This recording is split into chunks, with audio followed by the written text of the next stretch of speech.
Hey, before we jump into this awesome session of the Dealer Playbook Podcast, because we value you so much as a listener, we have a free gift just for you. Head on over to the dealerplaybook.com/lead and get instant access to your copy of the Secret Dealership Lead Generation Blueprint. This is going to help you discover the 6 simple steps that will help you get more high-quality car buyers all on autopilot, and it's completely free. Head on over to the dealerplaybook.com/lead and get yours now. Now back to business. This is the Dealer Playbook. Hey there, what's going on? You're listening to session 65 of the Dealer Playbook Podcast, where every week we're having conversations with some of the most influential people from inside and out of the automotive industry. My name's Michael Cirillo, joined by, y'all know him, Mr. Robert Wiseman. What's going on? Hey man, what's up? Yeah, I mean, this is a cool one because it's subject matter that we haven't had on the show ever. And one thing that I'll say is, I mean, there's going to be a lot of guy talk here. I mean, a lot of what we're talking about is specific towards men's fashion with our guest today.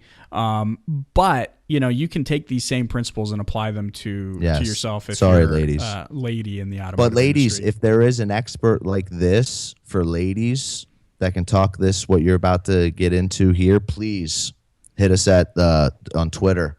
At the Dealer Playbook on who, because we'd love to get her absolutely. on. So our guest today is a gentleman by the name of Antonio Centeno.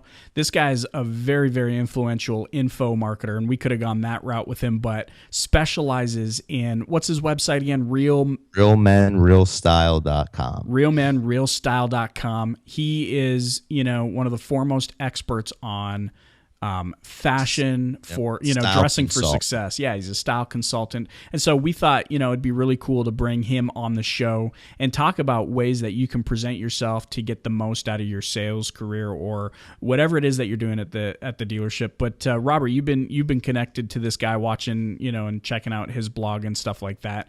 Yeah. I originally got the guy's YouTube channel. You definitely want to check out. He's got 500 plus video tutorials on there of awesome stuff, man. And that's where I originally started following him, is from his marketing, just watching his marketing, and thought he was a great marketer. And I was just looking at like his strategies and tactics in regards to that. And then I really fell in love with his content. And it's so good for like everything, the whole, business, because your personal brand is so much of your style, and we go into that a lot here. So stay tuned in this episode, because you're going to hear Antonio demystify and dig deep on a lot of the questions that we know you have about how to present yourself, how to make yourself your appearance, really kind of cut through the shoes clutter. To be wearing, everything. We're going to dive deep on the beard topic, what kind of watches you should be wearing, everything. So stay tuned for this episode and our sit down with Antonio and Centeno. Why you should be wearing it. Let's do it.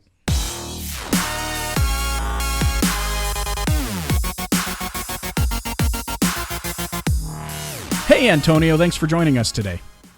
You're welcome. Good to be here, guys. Yeah, we're really looking forward to this, because it's, subject matter that we haven't really had on the show. Actually, we haven't had on the show at all. But something that we're very particularly interested in, and I know is going to go a long way for those that are listening in. But I want to kick this off with a question to you. I've attended a ton of different, business seminars and wealth seminars and all those sorts of things in the past.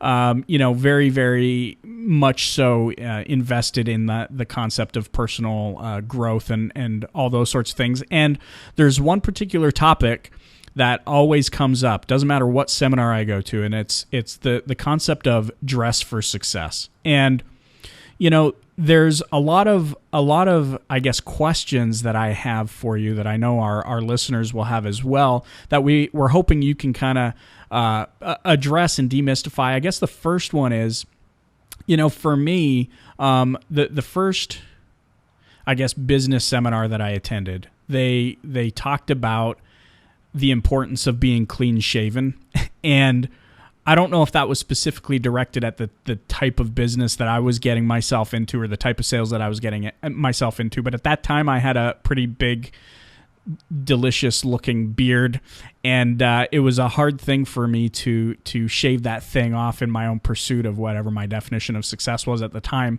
But what I found is that it did actually have an impact on my ability to sell. I want to turn this over to you because I know beards. We're going to jump off right into this topic. Beards is a big thing right now. They've kind of come back in. Robert's kind of sporting this manly mountain beard going on right now.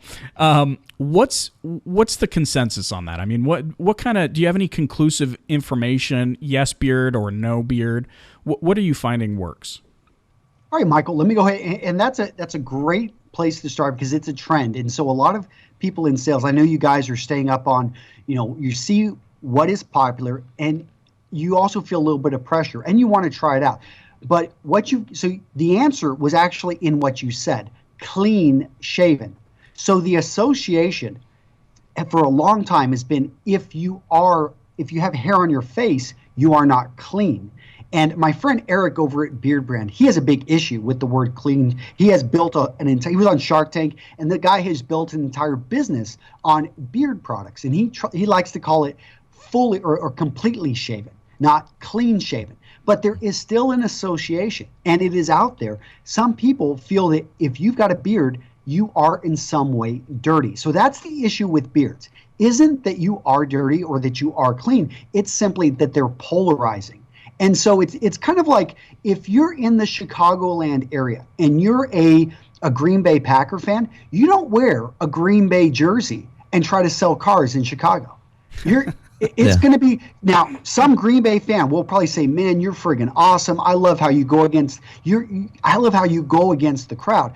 But if you do that, you're just going to polarize and people are going to be, who is this guy? Like it's too polarizing, dude. So you try to reduce the polarizing things that you try to set things up for success. And if your job is to sell and be the number one salesperson, you want to eliminate anything that's going to cause basically subconscious distrust. And beards, unfortunately, are one of them. Same with mustaches. Okay, so, but how does that tie back to? Because another thing that I think a lot about style, though, is it's so important. And a topic we discuss here a lot is about personal branding. And your style is huge with your personal brand. But I see what you're saying. It's like it could turn some people off, but it might not turn others off. You know what I mean? It might not. So it's exactly. There's a guy in Austin, or I've even seen a lawyer, I think in Portland, and the guy is completely covered with tattoos and piercings. That works for those towns. And he's the lawyer for you get caught with weed, you go to this guy. And that is the message that he's going for. And that's how he's standing out from the crowd. So if you are the bearded dealer, you go for it. But understand that is part of your branding and you've got to own it. Gotcha. Here's one that I have off the cuff that I see a lot of people asking about and is very important. So, Antonio, think about these guys, whether they're established or not, they're on their feet a lot. Some of the newer guys, they're outside, they're stomping around in Chicago winters and then, or Texas summers and stuff like that. What is and your feet, man, they start aching no matter what shoe you have. From your perspective, I would really like to hear what shoe you would wear if you were in that terrain. Well, one, I would have probably a variety of shoes. So it would be something you keep 2 or 3 at work if you're in Chicago for the weather, and actually rotating through shoes in a day. Because what really happens is you start to get moisture buildup in it's a hot, humid day in Chicago or out maybe on the Northeast coast. And yeah, you want to be able to rotate through shoes. You do want nice shoes, though. People will look at shoes and they're going to look at accessories and they're going to quickly measure you up. So if you're selling BMWs, you don't want to be running around in a $50 pair of shoes. Your customer, he may not dress, he may keep it, a little bit lower key, but he probably is more, he understands quality. He's buying a quality car.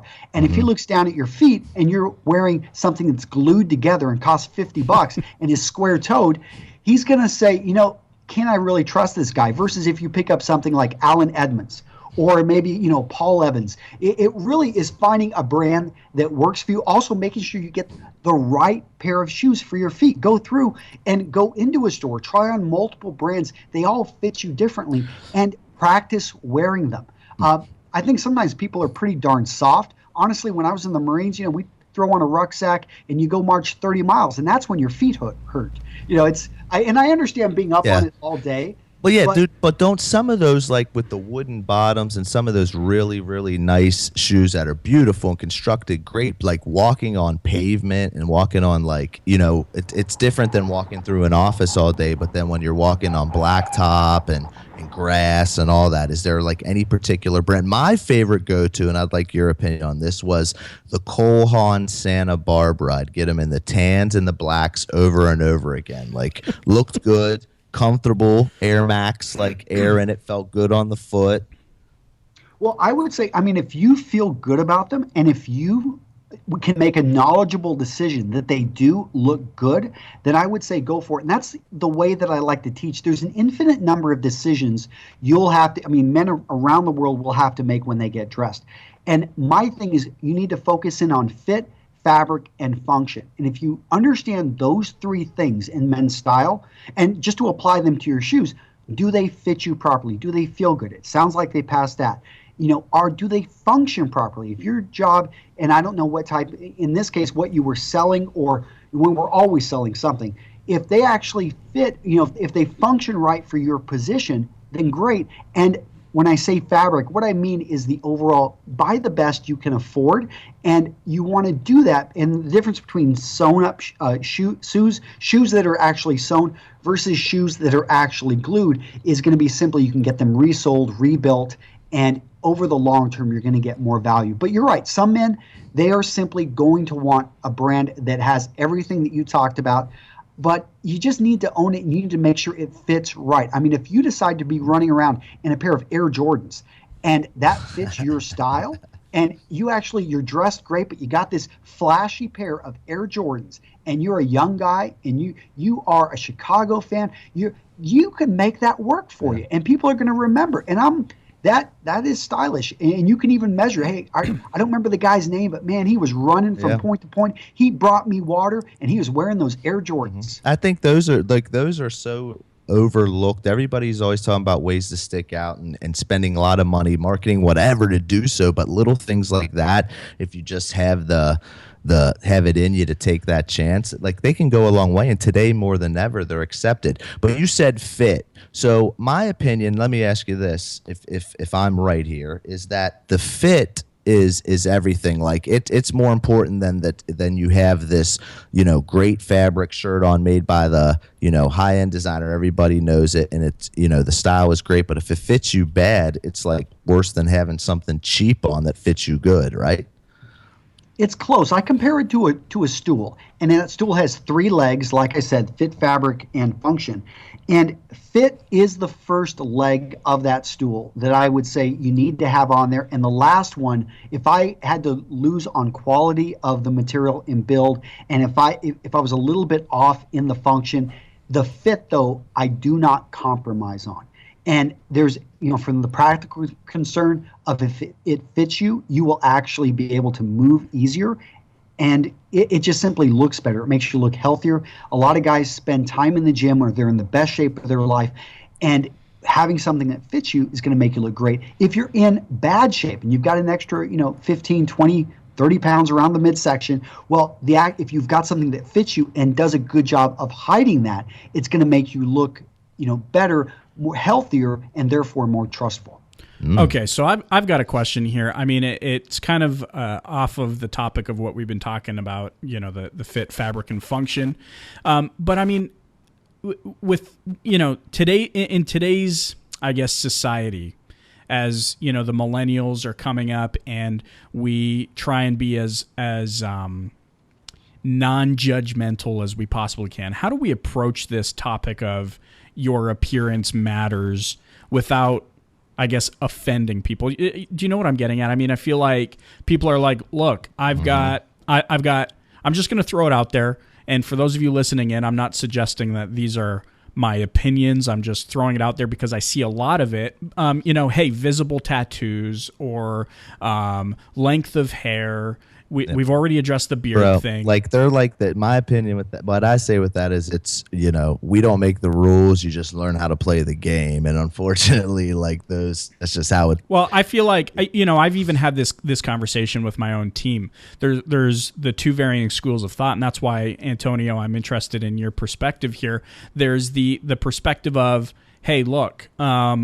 People are becoming much more accepting. It doesn't matter what you look like. Everybody's a good person, yada, yada, yada. Let's all hold hands and sing Kumbaya.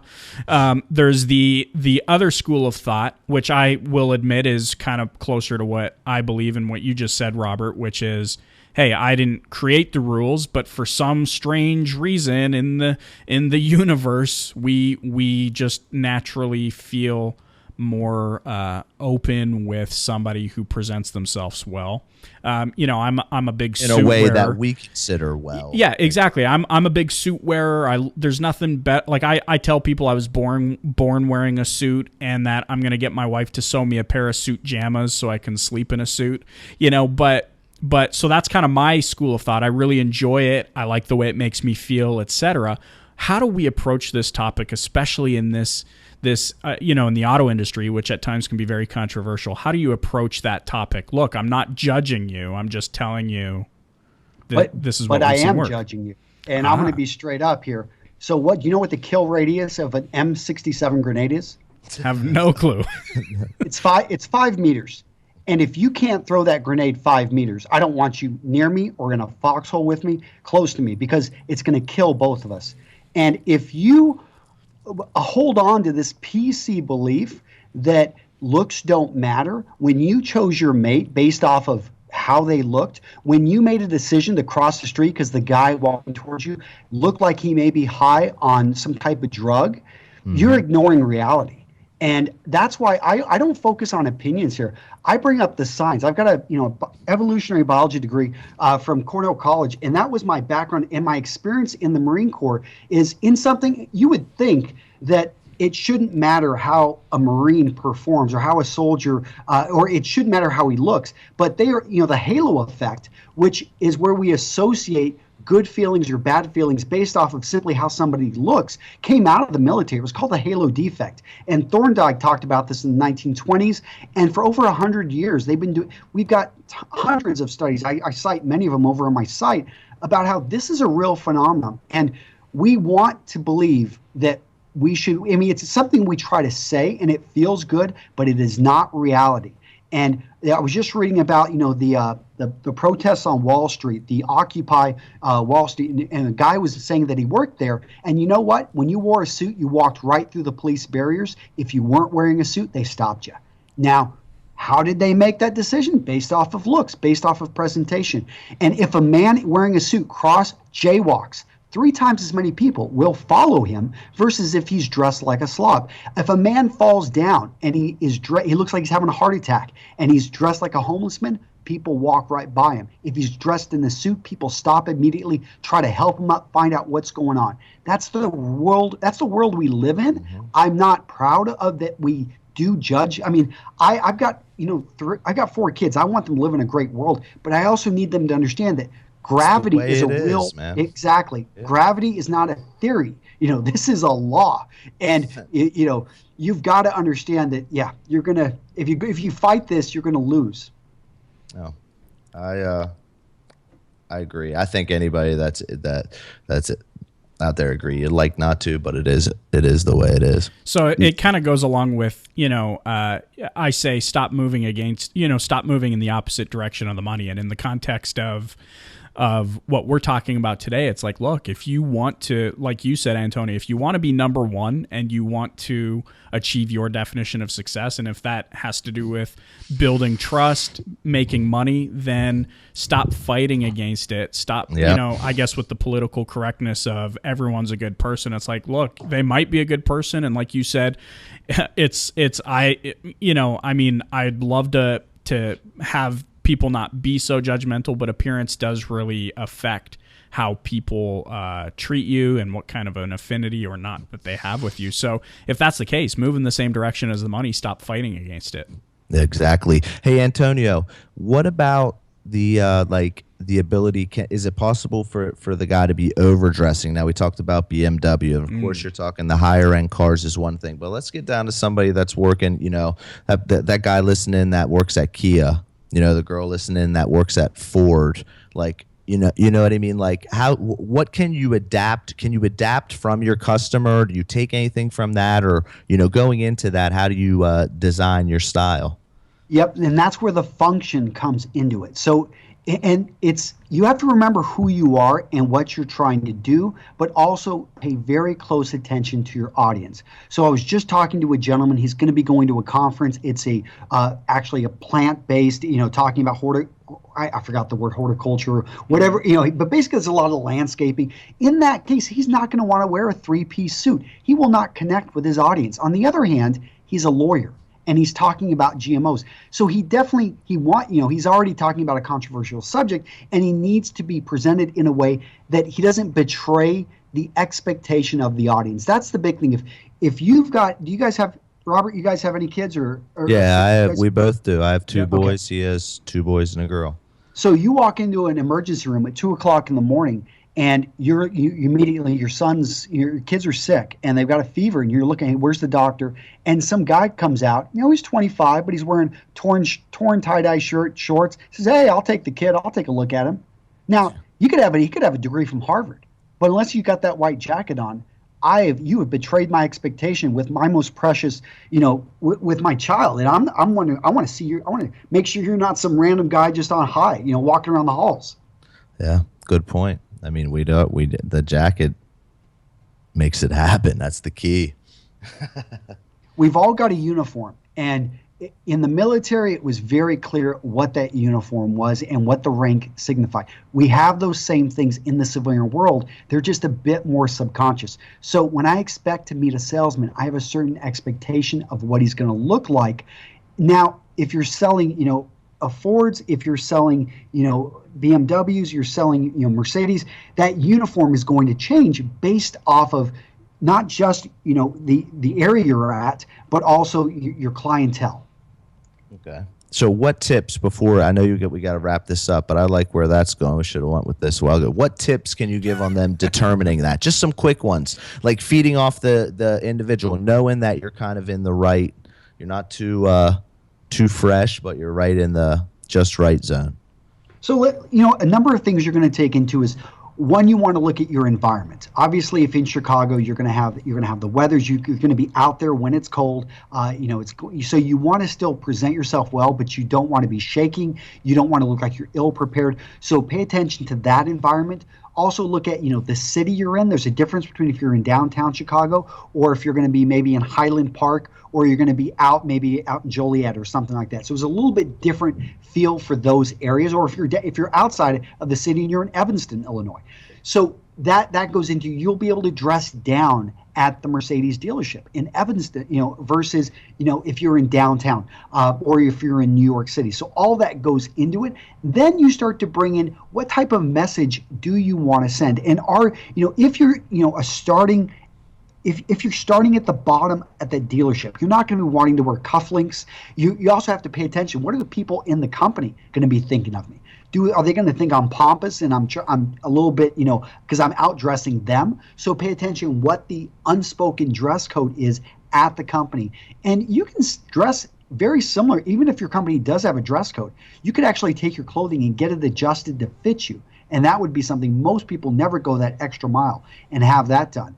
Then you want to, pay attention to, like we talked about, the way your customers are dressing. Look around, see what the average, especially the people that are the best customers, how are they presenting themselves? How do they like to be addressed? I would say always have a sports jacket and maybe a change of clothes so you can dress up, because you may not always find yourself on the lot. You may be called into a meeting with company execs that come in from Toyota and they're dressed in suits. You at least want to be dressed, be able to take it up to another level. Well, yeah. So you want to be flexible there. And you mentioned changing the shoes and stuff too. So like you got to be like Mr. Rogers, changing twice a day there at the dealership. Make sure you sing while you do it. Sweaters, yeah. When it comes to the extra mile in business, there's not a whole lot of traffic there. And that's why some people like succeed Yeah. and other people don't. And if it's too much for you to have that extra gear and to go that extra mile, then you're probably just not going to be that top 1% performer. Yeah. Interesting. And I've even known people that have gone as far as having like an electric razor in their top drawer that they can just kind of run into the bathroom and clean up real quick if they're getting a little bit scruffy or whatever. I have one last question for you to kind of add to this rapid fire. You mentioned accessories. Does the size of your watch matter? I wouldn't say the size of your watch. I would say it matters for some, because so if you were on a high-end car dealership, I mean, if you look at, what did BMW start off as? What type of, I almost gave it away. What did they manufacture?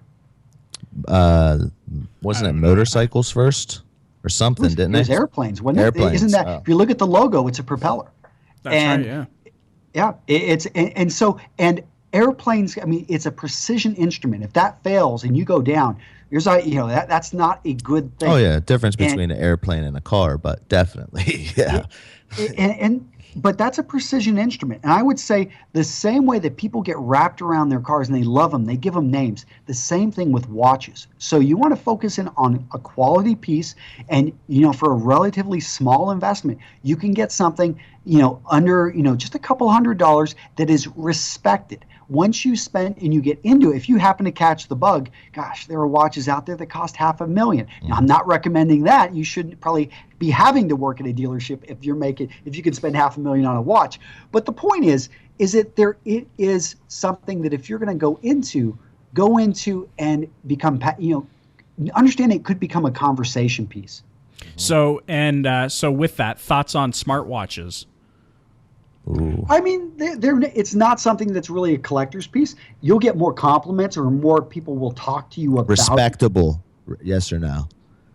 It depends. I mean, if you're wearing it to grab it, if you actually enjoy the tech and you like being part of a movement, then sure. If you're a tech, you're on your side time, you're a podcaster, and you're not just a guy talking about cars, but you love watches and you love to be part of the first generation, let's say the Apple smart, the Apple the iWatch or whatever it is, then sure. But if you're doing it thinking that's going to impress somebody, I would say no, not at this point, because that technology has not even come close to being perfected. Yeah. Okay, hold on. Yeah, I'm just taking. I'm excited to watch. see what the brands are going to do with the accessory, as in like the watch band for the smartwatches. I envisioned like a lot of brands stepping forward with designs for that. I've got a friend up in Montana called the Strapsmith, and he has just been bombarded with orders for straps for the smart watch. Sweet. It's amazing.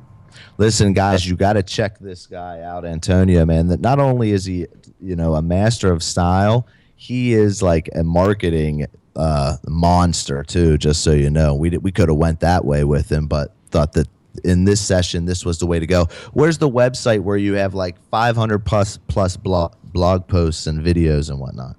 500, man. We got 1,500. 1,500. Oh, yeah, but we've got about 500 videos free on YouTube, and it's something. Hey, email me if you're a dealer and you've got specific questions. I love creating content that addresses questions to people who are, for me, qualified leads. And he's got great stuff that's like how to roll your sleeve up the right way and stuff. Exactly. Like that. Five different ways to do that. And I give it to you quick and short bites. But if you've got a specific question, just send me emails. We love creating content for guys because I find that it's just a great way to build trust and to, at the end of the day, create more sales with our courses and products. Awesome. Love it. We're going to link to all of that in the show notes. But Real Men, Real Style. That's right. Yeah. Love it. Antonio, thanks so much for being with us today. Robert, Michael, appreciate it. Thank you, guys. You rocked it, bro. Thanks.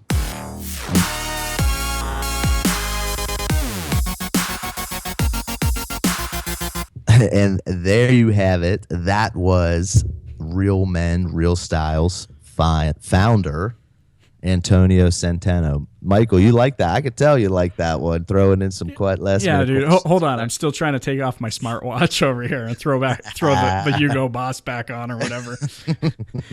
Yeah, got it on eBay right now. Yeah, exactly. It's like, oh man, I just bought this thing. No, so Yeah, I mean, this is a topic, like I said, I mean, you heard me say in the episode, I have conversations about this topic so frequently. You know, I like how he just kind of took my question there halfway through the show and chewed it up and spit it out and just was very candid and frank and said, look, we're absolutely judging people, and gave some examples. And he's not judging them from them as being a good person or a bad person, but just strictly from how we perceive things and how we build trust with people. And so I really like just kind of, is that who I want to solve my problem? Yeah, exactly. And so, and it's hit or miss, because it's, we were talking, Michael, what you want. Sometimes you want to turn off a certain type of person. Yeah, I mean, we're big in segmenting. You want to work with. Exactly. I mean, we're big in segmenting, and so,